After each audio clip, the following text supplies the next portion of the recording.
Adelante, doctor. Buenas tardes. Aclaro que hablo a título personal. Integro el Consejo Argentino para la Libertad Religiosa, que es una ONG, una asociación civil referente en la Argentina que protege la libertad religiosa de conciencia. El CALIR, así llamado, hizo hace pocas semanas una declaración. Dejo la declaración acá a las autoridades de la Cámara, pero me refiero a título personal. Gracias. Gracias, doctor. Bien. Un embarazo generalmente causa alegría a la madre, al padre y a los seres queridos. A veces genera angustia, sobre todo si no era buscado. En ocasiones la angustia o tristeza inicial se transforma en entusiasmo, felicidad y gozo.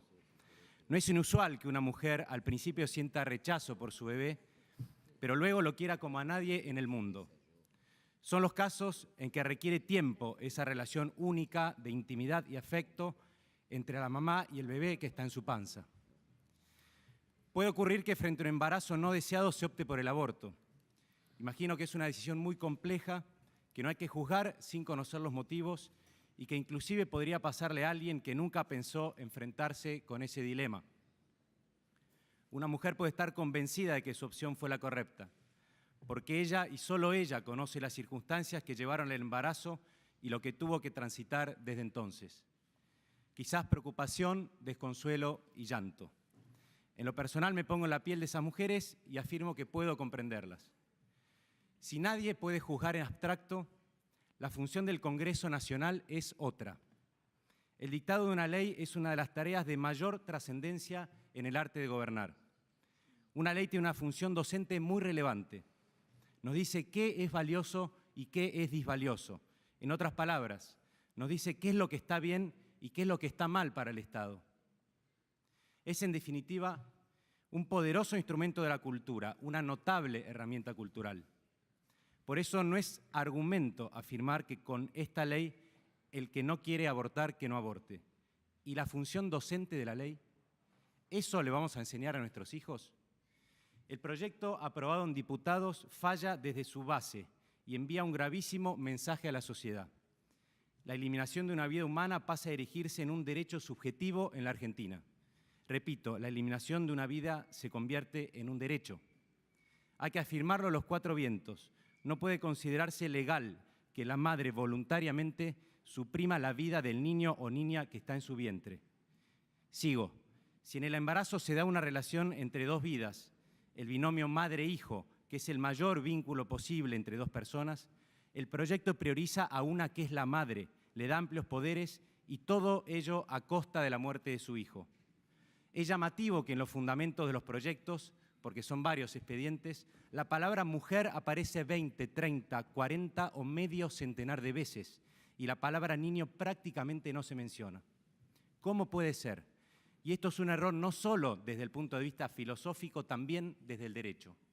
En efecto, ¿cómo puede ser que los derechos de la mujer a la salud, a la intimidad, a su autonomía o a la igualdad ostenten mayor jerarquía que el derecho a la vida del niño por nacer? En las facultades y en las resoluciones judiciales nos llenamos la boca hablando del interés superior del niño, concepto que es definido como la máxima satisfacción integral y simultánea de sus derechos. En la Facultad de Derecho de la Universidad de Buenos Aires, en la que enseño Derecho de Familia, hay materias del ciclo orientado específicamente sobre los derechos del niño o sobre la figura del abogado del niño. Me pregunto, en este proyecto de legalización del aborto, ¿dónde queda el interés superior del niño? Si tiene que ser el principio rector para decidir en cualquier medida que afecte a los niños, es evidente que en caso de colusión de derechos debe privilegiarse el aludido interés. Nótese que la Convención sobre los Derechos del Niño le manda este mensaje en particular a los órganos legislativos. O sea, al dictarse una ley, si hay alguna duda, debe optarse por el mejor interés. ¿Hace falta que diga cuál es en el embarazo? En el proyecto ya se menciona a que se protege la dignidad de la mujer. Yo me pregunto, ¿dónde queda la dignidad del niño por nacer? Sé que el derecho no es una ciencia exacta, pero no hay forma de dejar a un lado este principio tan elemental, salvo que queramos tapar el sol con la mano. Sigo. La aprobación de este proyecto va a conducir a que el útero materno, lugar natural para el cuidado del niño, espacio protector por excelencia, se convierta en un lugar inseguro. El reino del revés. Dicho de otro modo y para ser gráfico, la inseguridad llegaría al seno materno. Y con el aborto legal no va a ser precisamente una sensación de inseguridad. Abortar a un niño en gestación antes de que nazca pasaría a ser un derecho. En cambio es y será un homicidio cuando nazca. ¿Cómo vamos a ser capaces de cortar ese vínculo tan profundo del ecosistema corporal? Otro tema. En el debate también me ha llamado la atención que se ponga tanto énfasis en expresar que el tema es una cuestión de salud pública. Ahora bien, el seguimiento de un embarazo, el derecho a tener una salud fetal controlada, ¿no es también una cuestión de salud pública? ¿Cuál aspecto de la salud pública debe priorizarse? No nos olvidemos del interés superior como principio rector. ¿Hacia dónde destinar recursos? ¿Por qué no el multiplicar centros sanitarios que cuiden la vida por nacer antes del parto y también que brinde las condiciones obstétricas y neonatales esenciales? Pensemos, ¿cuál es el problema de salud pública que este proyecto pretende solucionar? Las muertes maternas por abortos clandestinos. En otras palabras, las infecciones, perforaciones o demás complicaciones que se generan por abortos en condiciones de bajos recursos humanos o de higiene. Ese es el problema. ¿Y cuál es la solución de acuerdo al proyecto que tiene media sanción? El aborto legal.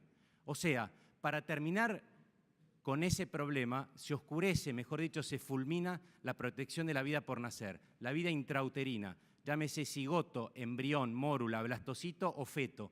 Protección que, lo digo otra vez, es una cuestión de salud pública. Legalizar el aborto constituye un fracaso de las políticas en materia de salud y es ir a contrapelo de la ciencia, porque cada vez más conocemos de la vida intrauterina. Leía la ley el otro día de publicidad en los cigarrillos y decía que había obligatoriedad de consignar una leyenda grande en letras de molde de que el cigarrillo le causa un daño al bebé que está en la panza de la madre. Por otro lado, sobre el relato de que sería una ley progresista, me pregunto, ¿progresismo no es estar del lado del más débil? ¿Y qué vida más frágil, más indefensa cuando hablamos de un embarazo? No ignoro, como dije, que los embarazos indeseados generan angustia y que a veces la madre ya está en una situación de vulnerabilidad de naturaleza psíquica o económica. A veces está muy sola, pero ello faculta descartar al otro, al más débil. ¿Por qué no se intenta con una solución más creativa, de mayor ternura, que busque acompañar a la madre y cuidar al niño? ¿Por qué no intentamos generar una cultura de la vida? Recuerden lo que expresé antes, una ley es un poderoso instrumento cultural. ¿Cuántas mujeres angustiadas por un embarazo no deseado luego agradecieron haberlo llevado a término? Me causa sorpresa, por otro lado, escuchar que esta ley tiene que salir porque vivimos en un Estado laico. ¿Qué tiene que ver? Me parece bien que el Estado sea aconfesional. Prefiero aquí usar ese término porque laicidades hay muchas, pero ¿eso amerita que las iglesias, confesiones o comunidades religiosas no puedan dar a conocer su opinión sobre todo una cuestión donde está en juego la dignidad de la persona humana? ¿Vivimos en una dictadura donde hay que callar voces? ¿Hay instituciones con libertad de expresión y otras a quienes ese derecho se les cercena? ¿Y dónde queda la libertad religiosa, particularmente valiosa en palabras de nuestra Corte Suprema? La laicidad permite que todos los actores sociales estemos presentes en las discusiones públicas. Así el debate se enriquece. La laicidad es integradora, es abierta, siempre, por supuesto, respetándose las reglas del juego democrático. Dar a conocer la opinión no quiere decir imponer valores a los demás. También me llamó la atención escuchar que al votar este proyecto los legisladores no tienen que anteponer sus convicciones personales. ¿En el arte de legislar se dejan afuera del Congreso las convicciones personales? ¿Ingresan al recinto hombres y mujeres neutrales? ¿Existe la neutralidad? ¿Al votar cada uno deja a su lado su biografía, su educación, sus valores? Ello me conduce al último tema al que me quiero referir, la libertad de conciencia. Cuando hablamos de libertad de conciencia, aludimos a la protección jurídica de ese núcleo íntimo de cada persona que nos permite juzgar y elegir sobre la base del propio sistema de creencias y convicciones, de la naturaleza que fuere, ética, filosófica, política o ideológica. Es evidente que se trata de un derecho fundamental, inherente a la dignidad de todo ser humano, que el Estado debe garantizar desde una doble perspectiva, su cara y su contracara, sus facetas positiva y negativa. Por un lado, la facultad de organizar y conducir la vida siguiendo los dictados de la propia conciencia personal.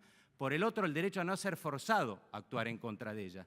No existe libertad de conciencia, derecho constitucional y convencional, sin objeción de conciencia. Es su manifestación más contundente. En el proyecto en revisión está muy mal regulada la cuestión, a punto tal que afirmo que casi queda en la nada. En primer lugar, porque en algunas circunstancias obliga al profesional de la salud a practicar abortos. Esto no puede ser así bajo ningún punto de vista. Si el Estado quiere legalizar el aborto, que se haga cargo de conseguir profesionales y centros de salud dispuestos a hacer abortos, pero que no obligue a nadie a colaborar en dicha práctica. Forzar a alguien a actuar en contra de su conciencia se asemeja a la esclavitud. No nos olvidemos, la libertad de conciencia también es un derecho humano, que debe armonizarse con el resto del sistema. Escuché en el debate que los médicos de hospitales gestionados por el Estado no iban a poder ser objetores. ¿Cómo se los va a discriminar por ser diferente su empleador? ¿No es una distinción arbitraria? Viene a cuento traer las palabras del rey Balduino de Bélgica al negarse a firmar la ley de despenalización del aborto finalmente promulgada. Se preguntó en una carta dirigida a los parlamentarios en 1990, ¿sería lógico que yo sea el único ciudadano belga que se ve forzado a actuar contra su conciencia en una materia esencial? ¿Acaso la libertad de conciencia vale para todos, salvo para el rey? 2 minutos más. Estimado público, sepamos que el objetor no es un anarquista, no es alguien que quiera desobedecer la ley porque sí, no es un antisocial, no busca destruir el orden jurídico, no es un pícaro, como se dijo acá recién, no quiere imponer sus valores a los demás, solo que se enfrenta con un verdadero drama, el drama de tener que obedecer una ley como ciudadano y su conciencia que se ve forzada a repelerla. El objetor quiere vivir en paz. En segundo término, es inconcebible que se niegue la objeción de conciencia institucional o de ideario. Me gusta más llamarla autonomía institucional, ya que alude a su capacidad de autogobernarse. Encuentra fundamento también en la libertad de asociación. Resulta inaceptable que se obligue a practicar abortos a entidades confesionales si ello va en contra de su doctrina, como tampoco es admisible que se exija a instituciones privadas no confesionales a realizar prácticas que contraríen las convicciones éticas de quienes las dirigen. En definitiva, el Estado no puede violentar ni las convicciones de las personas ni los idearios de las instituciones.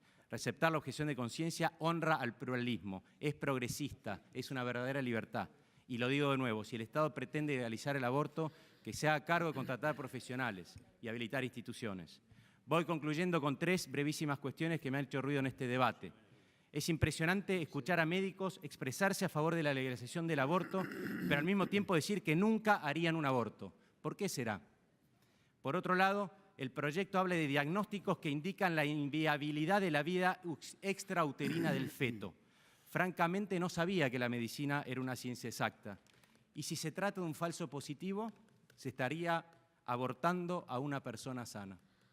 A su turno, y si bien se indica que ello no surge del texto del proyecto, estremece saber que en los países con aborto legal disminuyó drásticamente el nacimiento de personas con discapacidades. Es un orgullo que en este cuerpo legislativo haya trabajadores, por ejemplo, con síndrome de Down.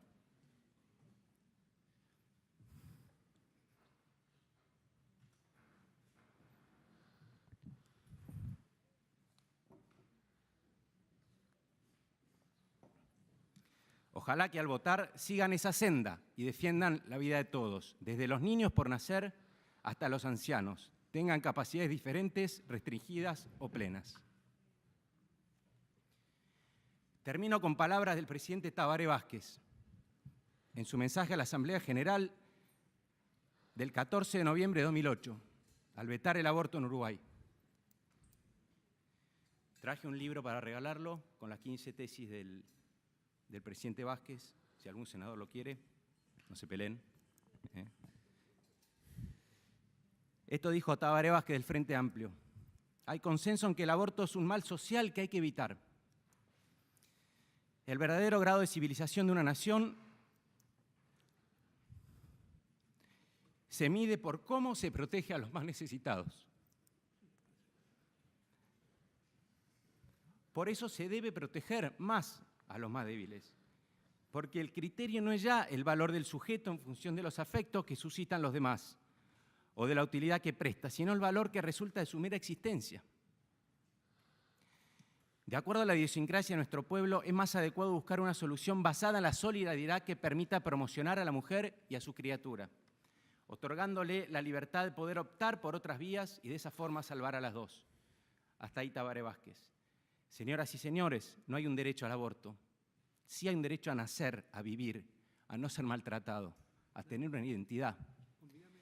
Si el ideal del político es que al culminar su gestión los ciudadanos hayamos ganado en libertad, no piensen que legalizar el aborto implicaría ampliar derechos. Es al revés, porque la verdadera libertad parte de aceptar la realidad, asumirla y nunca dañar a los demás. Los exhorto entonces a trabajar a favor de una cultura de la vida, de las vidas. Rechacen el proyecto en su totalidad. Sean progresistas en serio y legislen atendiendo los derechos y la dignidad tanto de la madre embarazada como del niño por nacer. Permitan que estos se desarrollen con salud en la panza de sus mamás. No los descartemos. Caso contrario, ¿les vamos a enseñar a nuestros hijos?